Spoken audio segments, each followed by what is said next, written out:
cette brusque intempérie se dissipa aussi soudainement qu'elle était apparue, laissant peu à peu émerger de sa brume rasante et volatile le véritable aspect de ce lieu déserté et depuis longtemps abandonné. Le crépuscule venant ajouter une touche supplémentaire de désespoir à ce paysage fantomatique et affligeant de désolation.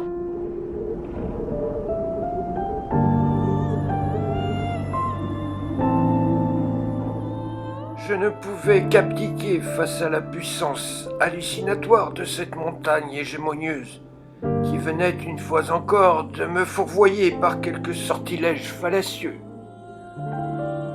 Mais avant de me retrouver dans l'obscurité totale, il me fallait trouver du bois sec ainsi qu'un abri pour y passer la nuit. Au fond de ce cloître circulaire, jonché des vestiges d'une époque à jamais révolue, une seule construction avait réussi, par je ne sais quel divin miracle, à résister aux attaques des intempéries et des saccages humains. Je pris donc la direction de ce qui autrefois fut certainement le couvent de ce prieuré. En tâtonnant dans la pénombre, l'imposante paroi rocheuse sur ma droite, où ruisselait une fine pellicule d'eau glaciale. À mi-chemin, au pied du seul arbre qui persistait à trôner au centre de cette place stérile et infertile, je distinguais un amas de pierres et de poutres disloquées et enchevêtrées, qui semblait avoir été jadis l'indispensable puits nécessaire à la survie de cette communauté. Et bien qu'hors d'usage, je songeais surtout au bois que je pouvais soutirer de ces décombres. Et tandis que je remuais les gravats aux abords de ce vieux puits écroulé, la montagne en profita pour me jouer un nouveau tour à sa façon.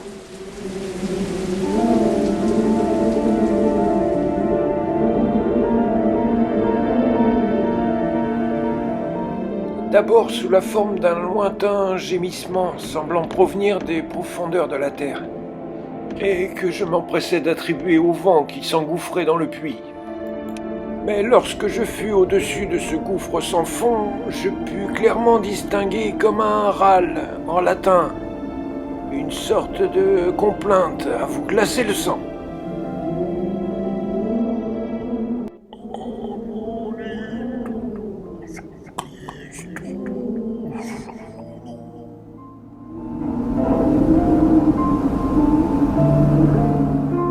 Puis il y eut cette pâle couleur verdâtre qui emporta les gémissements avec elle.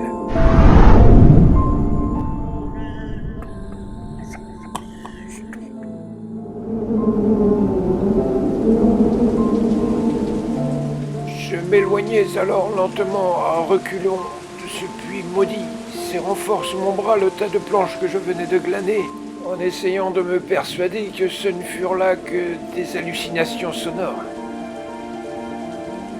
Je passai outre ce surprenant phénomène car déjà la tempête revenait à la charge et il me fallait trouver un endroit où passer la nuit à l'abri. Et je profitais d'une brèche béante dans l'un des murs du couvent pour me faufiler à l'intérieur. Je m'empressais d'allumer une torche pour distinguer là où je posais les pieds. Et après avoir enjambé quelques amas de tuiles brisées et de poutres vermoulues, j'arrivai ma foi dans une pièce convenable, qui me permettrait de passer une nuit en toute tranquillité.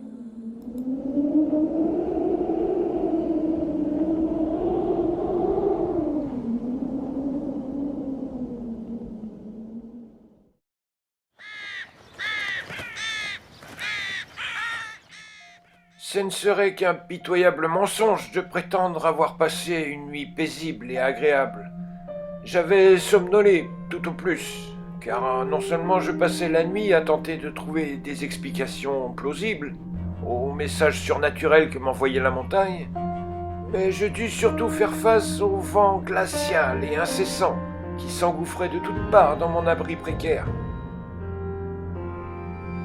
Mais à présent, à la clarté du jour naissant, je distinguais mieux les recoins encombrés de cette ancienne cellule délabrée. Et ma foi, avec un peu de courage et de bonne volonté, je devrais être capable de redonner à ce local un aspect plus salubre, et pouvoir certainement m'y installer. Mais auparavant, je voulais savourer la douceur de cette nouvelle matinée, qui réchauffait peu à peu le soleil levant, et en profiter pour explorer les moindres recoins de ce lieu historique. En réalité, j'en fis rapidement le tour, car il ne subsistait que peu de traces d'une antique villégiature parmi ces piètres décombres, désespérément agrippés au flanc de cette montagne dédaigneuse, qui jour après jour s'efforçait d'en effacer toute trace. Seule une crevasse inaccessible en contrebas d'un parapet suscita mon intérêt, et je pense revenir prochainement l'explorer. Une fois avoir rapidement scruté les lieux, et certainement stimulé par la vive clarté du matin, j'osai vaillamment me rapprocher du puits pour y tendre à nouveau l'oreille. Mais j'eus beau rester là un moment à attendre, aucun son ne me parvint cette fois-ci de son morbide tréfonds. Finalement, je réintégrai mon refuge afin d'y faire un grand nettoyage, et surtout d'obstruer toutes les ouvertures qui donnaient sur l'extérieur, et par lesquelles s'engouffrait sans cesse le vent. Et c'est durant ces travaux d'aménagement que je fis une nouvelle découverte surprenante. Au fond de la cellule, une cavité avait été creusée dans la roche. Je ne l'avais pas remarqué de suite, car du remblai en obstruait l'entrée. Je passai 2 bonnes heures, peut-être 3, à déblayer suffisamment de rocailles, de poutres et autres ferrailles qui obstruaient l'entrée de cette mystérieuse cavité, pour me frayer un passage étroit au sommet de tous ces remblais, car c'était bien du remblai qui avait été placé ici volontairement. Pour je ne sais quelle obscure raison, on avait délibérément interdit l'accès à ce tunnel. Mais la curiosité qui me tiraillait l'emporta sur l'inconscience de mon entreprise. Et j'évitais de penser à la raison pour laquelle on avait sciemment tenté de condamner ce passage, que je pouvais à présent voir s'enfoncer dans la masse rocheuse, sous la forme d'une profonde galerie presque circulaire, où stagnait une forte odeur de vase et de moisie. Les parois incurvées, couvertes de lichens humides et poisseux, présentaient une variété incroyable de nuances vertes, jaunes et brunes, qui ravivaient un peu l'aspect terne et crasseux de ce sinistre et lugubre souterrain. Au bout de 50 mètres à peine, j'arrivais déjà à un premier carrefour, d'où partaient 2 autres tunnels, l'un sur ma droite et l'autre sur ma gauche, mais bien plus étroits et encombrés de déchets divers et indéfinissables qui baignaient dans une eau jaunâtre et croupissante, au fort relent d'œufs pourris. Je décidai donc de continuer tout droit en suivant la légère inclinaison de la pente rocailleuse et visqueuse. Environ 100 mètres plus loin, je vis un 2e carrefour, puis un 3e. Et pour éviter de me perdre dans ce labyrinthe que formait ce dédale de galeries, j'essayais d'avancer toujours en ligne droite. Par moments, il y avait de raides escaliers, certains montants, d'autres descendants, ainsi que de lourdes portes métalliques fortement ancrées dans la roche. Mais assez rapidement, je dus me rendre à l'évidence qu'aucun de ces tunnels n'avait réellement d'accès et n'aboutissait nulle part. Tout ce que j'eus l'occasion de visiter était condamné par des blocs, des pierres, des poutres et autres morceaux de ferraille. Et rapidement, je fus contraint de faire demi-tour et de retourner à mon point de départ. Une visite plus approfondie de ces incroyables percées me révélera sûrement certains de leurs secrets. Mais ma torche s'amenuisait dangereusement et mon estomac me rappelait que midi était proche, ce que me confirmait d'ailleurs la montre à gousset du père Santi. Et ce petit détail allait prendre toute son importance lors de ma sortie de ce lugubre corridor. J'escaladais à nouveau le tas de remblais qui me séparait de mon gîte lorsqu'à ma grande surprise, je le trouvais plongé dans une soudaine et totale obscurité. L'idée me vint automatiquement qu'une nouvelle tempête venait subitement d'assombrir le ciel de ces lourds nuages menaçants, et je m'empressais d'aller pousser la lourde porte que j'avais réussi à rafistoler tant bien que mal. Mais quand je fus sur le seuil, mes jambes fléchirent au point de porter un genou à terre. Devant moi s'étalait de toute sa splendeur un ciel non seulement dégagé de tout nuage, mais scintillant d'une myriade d'étoiles, éblouissante et hypnotisante, mais qui n'avait aucune raison de se trouver là à cette heure-ci.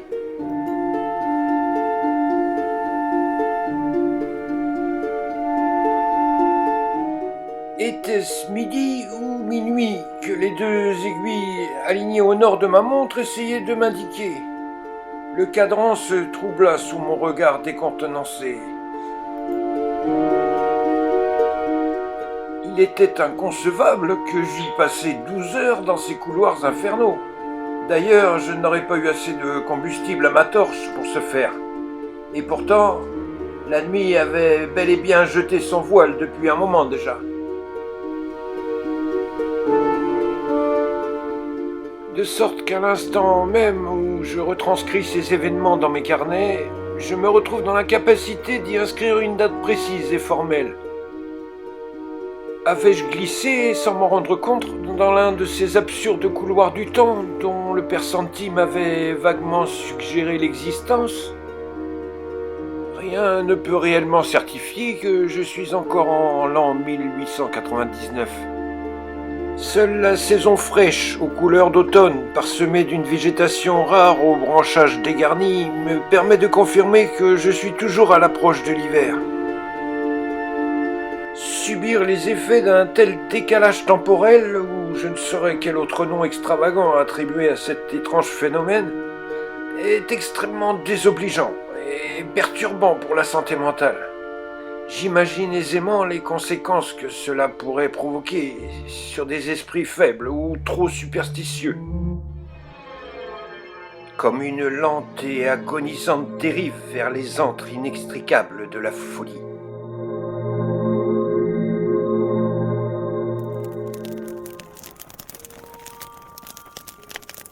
Mais le problème, c'est que malgré l'heure tardive, je n'ai nullement sommeil, puisqu'en fait je ne suis réveillé que depuis 5 ou 6 heures tout au plus.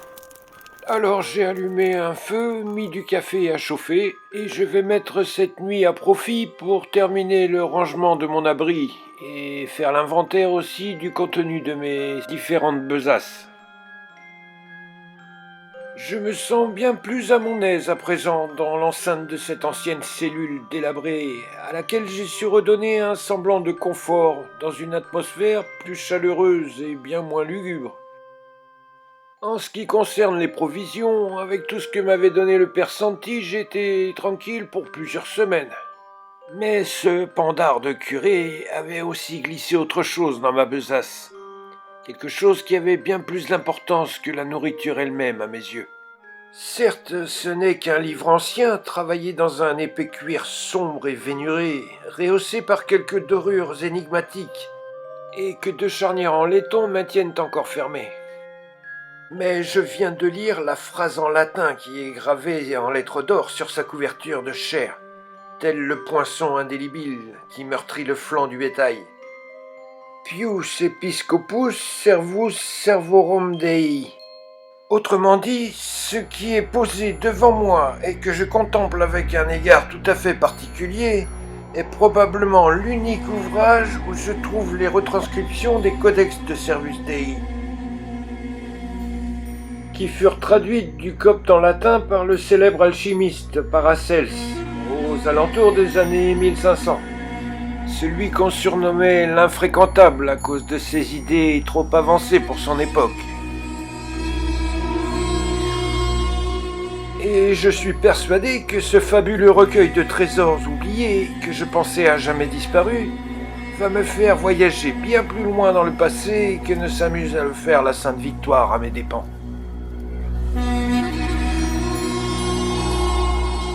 Je ne pouvais réfréner bien longtemps ma soif de m'abreuver de son contenu, et dès que j'eus tourné les premières pages, je me laissai agréablement dériver vers l'aube embrumée des premières civilisations avancées.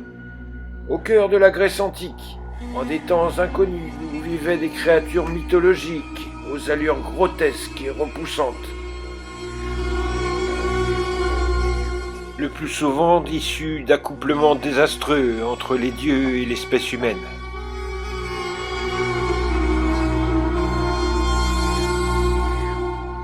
Pour tenter de comprendre l'intérêt obscur et profond de ce livre, je devais m'imprégner du contexte nébuleux de cette époque, noyé dans les méandres de notre histoire où le mystique primait sur le naturel. Et pour un moment, je devais faire abstraction de toutes nos théories, nos sciences et nos croyances actuelles. Le livre en vint rapidement à parler de Zosime de Panopolis, qui fonda dès le IVe siècle la première école officielle des sciences issues de l'alchimie.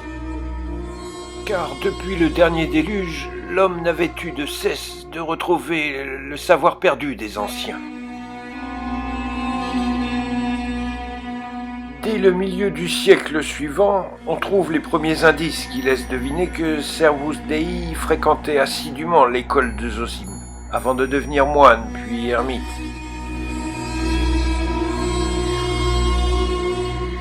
Mais la première partie de ce recueil évoquait surtout la découverte de ces codex par l'alchimiste Albert le Grand en 1250 dans les tréfonds de la caverne de Servus, non loin de l'endroit où reposait sa dépouille.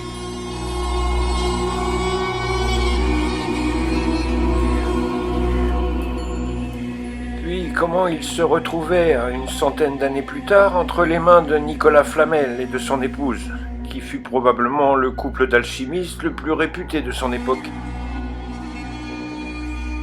Ensuite, les codex disparaissaient pendant plus d'un siècle et demi, pour réapparaître miraculeusement dans la bibliothèque privée d'un richissime collectionneur, chez qui Paracelse fut invité un jour de l'an 1508. Sa stupéfaction à la découverte de ces manuscrits datant du Ve siècle fut telle qu'il demanda immédiatement à ce bibliophile anonyme la permission d'emprunter les précieux codex afin de les étudier plus en détail. Les écrits de Servus Dei étant rédigés pour la majeure partie en copte, il s'employa des années durant à en faire une retranscription des plus rigoureuses en latin. Cependant, au fur et à mesure de ces traductions, Paracelse comprit rapidement que les codex traitaient aussi d'autres sujets bien plus nébuleux.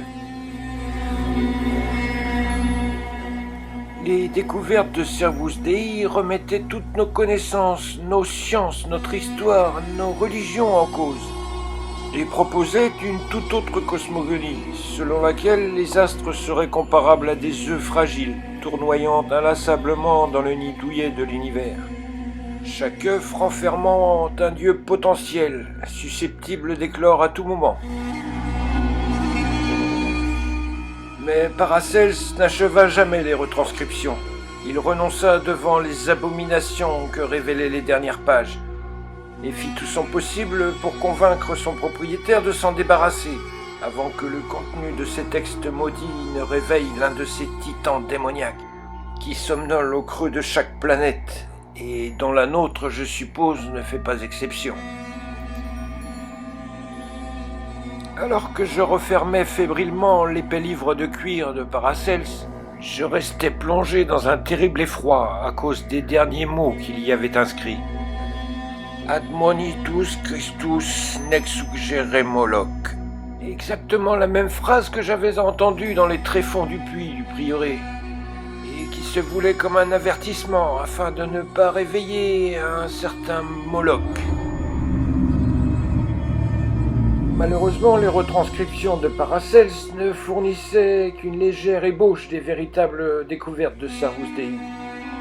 Mais rien sur ce mystérieux Moloch, et pas un mot sur le vaste labyrinthe de galeries souterraines, ou sur les fréquents décalages temporels. L'alchimiste attentionné avait jugé plus prudent de ne traduire que les passages assimilables par notre esprit prude et restreint, et avait délibérément omis de révéler le contenu sordide et nauséeux des dernières pages du codex. Cette interruption volontaire des retranscriptions venait d'attiser ma curiosité au plus haut point, si bien que j'envisage, durant les 2 heures qu'il me reste avant le lever du soleil, de regrouper tout le nécessaire en vue d'une expédition dans les entrailles nébuleuses de cette montagne mystérieuse et effrayante à la fois. J'ai la ferme intention de tenter une descente dans l'étroit tunnel que j'ai aperçu en contrebas du parapet, au sud du prieuré, en priant le Seigneur qu'il ne soit pas lui aussi obstrué par des amas de roches et de poutres.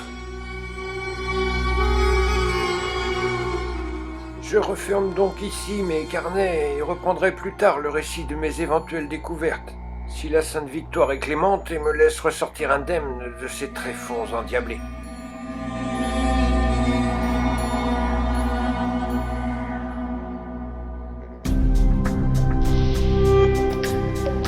Par prudence, j'amenais avec moi de quoi prendre des notes au fur et à mesure de ma progression dans ce dédale de couloirs obscurs et sinueux. Car en dépit de mes craintes, le tunnel n'était pas obstrué. Et ma première découverte fut celle d'un puits abandonné contenant une eau claire et limpide. Mais depuis l'épisode de celui du prieuré, au fond duquel j'avais perçu le scintillement de cette étrange lueur verdâtre accompagnée de ce sinistre avertissement, j'éprouvais une forte répulsion envers toutes les eaux stagnantes des réservoirs installés ici.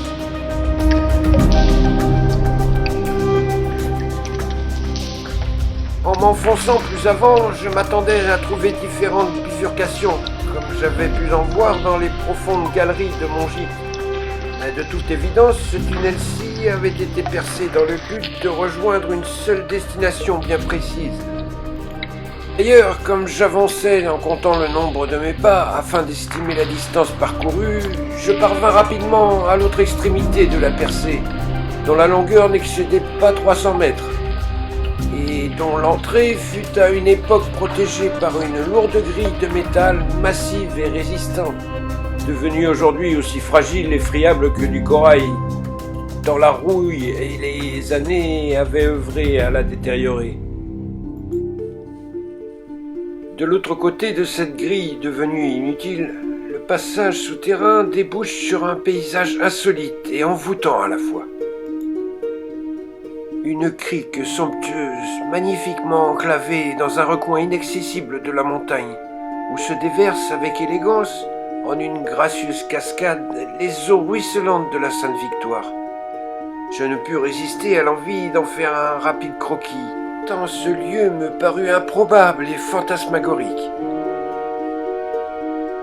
Et tandis que je griffonnais mes feuillets, je vis en contrebas de la falaise une autre ouverture dans la roche, au niveau de la petite plage que forme ce lac prodigieux.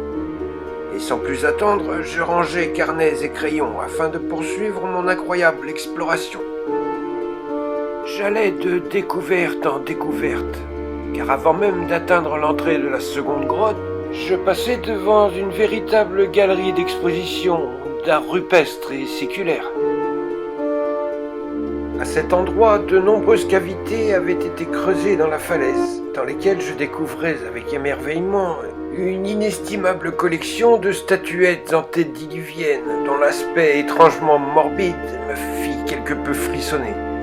En particulier, celle que j'identifiais comme étant l'idole indescriptible qui fut dérobée à l'abbé Aubert en 1660 et dont personne ne retrouva jamais la moindre trace. Un adorateur fanatique était probablement venu la replacer dans son alcôve originelle. Et j'avoue que ce n'est pas exagéré de prétendre ne pouvoir faire une description précise et réaliste de toute l'horreur et la souffrance qu'évoquent les formes torturées de cette abominable sculpture.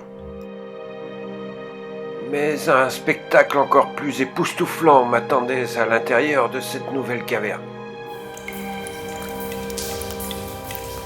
Je parvins rapidement aux abords d'une cavité gigantesque, aux proportions démesurées, parée d'une multitude de stalactites et autres concrétions calcaires, formant au plafond comme autant d'épées de Damoclès au-dessus de ma tête. De toutes parts, les infiltrations d'eau ruisselaient à la surface des parois rocheuses et faisaient non seulement scintiller toutes ces formes invraisemblables, mais leur donnaient un aspect mouvant, telle une lente et agonisante palpitation. Plusieurs options s'offraient à moi quant à la direction à prendre pour poursuivre mon exploration. Car de l'endroit où je me trouvais, je pouvais discerner pas moins de 5 cavités naturelles susceptibles de mener quelque part. Je confiais cette tâche à la boussole que je tirais de ma poche et qui me sert habituellement à voyager en surface. Et j'envisageais de continuer dans la mesure du possible vers l'est, en direction de l'ermitage de Saint-Cerf. D'après l'estimation du nombre de mes pas, j'avais déjà parcouru plus de 2 kilomètres depuis le prieuré, dans un décor féerique, jalonné de découvertes insensées. Mais l'aventure allait prendre subitement une tournure quelque peu morbide. Une pesante angoisse vint s'immiscer en moi lorsque je passais devant un mur sur lequel d'étranges symboles incompréhensibles avaient été peints, il y a probablement des siècles de cela. Et à quelques mètres à peine de ces peintures rupestres, je fis la découverte d'une quantité incroyable d'ossements. Un véritable cimetière d'animaux. Mais pourquoi ces animaux étaient-ils venus mourir ici ? Mon angoisse s'amplifia lorsque je découvris avec effroi, parmi les débris osseux, des traces de pas laissées par un être se déplaçant sur 2 jambes. Et je fus pris de tremblements incontrôlables lorsque je vis les terrifiantes griffures infligées à la paroi qui me faisait face.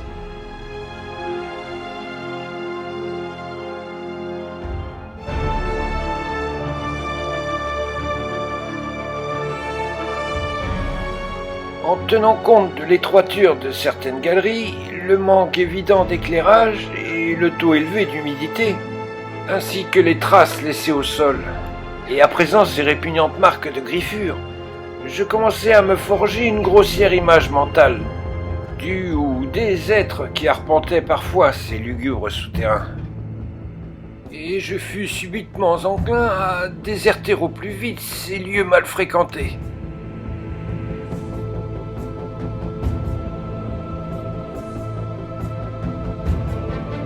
Il me fallut encore parcourir 2 autres kilomètres avant d'arriver à ce qui me sembla être un antique réseau de canalisation souterraine. Une sorte de collecteur d'eau dont les différentes bouches venaient toutes se déverser dans un monumental réservoir central. J'étais stupéfié que les bâtisseurs de cette véritable cathédrale souterraine se soient donné tant de mal à disposer ainsi de telles colonnades gothiques, en un lieu que personne ne viendrait visiter. C'est une pièce circulaire d'une 50aine de mètres de diamètre, baignant dans un bon mètre d'eau trouble et saumâtre, d'où jaillissent une dizaine de colonnes arc-voûtées, destinées à maintenir un dôme situé à plus de 20 mètres du sol. Et la faible luminosité qui me parvenait de ce plafond démesuré m'offrait enfin l'espoir d'une éventuelle sortie. Je trouvais sans trop de peine l'accès à l'imposant escalier en colimaçon qui menait de toute évidence à la surface, étant donné sa hauteur prodigieuse. Tel l'intérieur d'un titanesque coquillage hélicoïdal, couvert de mousse spongieuse et ruisselant d'humidité, la structure s'élevait en s'amoindrissant, pour finir en une enfilade de marches étroites menant à l'entrée d'un couloir obscur et passablement oppressant. Je fus soulagé de voir enfin apparaître la lueur salvatrice qui m'annonçait la fin de ce sinistre et ô combien éprouvant périple. Cependant, une nouvelle surprise allait momentanément dissiper mes troubles et mes craintes absurdes. Lorsqu'en émergeant des profondeurs de la montagne, je levai la tête pour essayer de me situer par rapport à elle. Le sous-sol d'où je venais de sortir n'était autre que celui sur lequel avait été bâtie la petite chapelle isolée de l'ermitage de Servus Dei.